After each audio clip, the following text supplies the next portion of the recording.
ঘরের মধ্যে ঢুইকা পেটটা মাটিতে লাগাইয়া না না না না কইয়া কান্দে।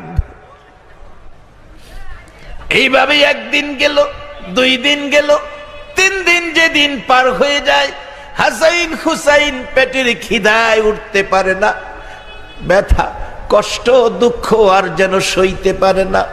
এদিকে হযরত আবু বকর সিদ্দিক, হযরত উমর ফারুক 2 জন মিলে একেবারে মদিনার শেষ প্রান্তে নবীর তালাশে ঘুরতে ঘুরতে নবীকে পায় না।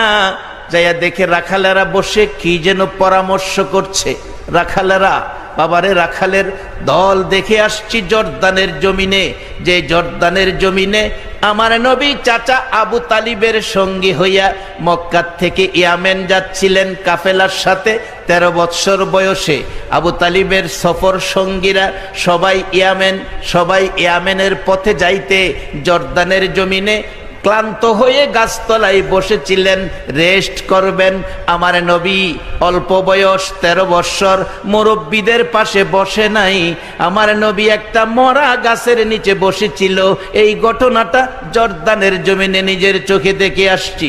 আমার নবী 13 বৎসর বয়সে মুরব্বীদের পাশে বসে নাই, মুরব্বীদের কষ্ট হবে। কি শিক্ষা, কি আদর্শ নবী রেখে গেল। এই আদর্শ মেনে চললে বলুন আমাদের সমাজে শান্তি আসবে না অশান্তি আসবে?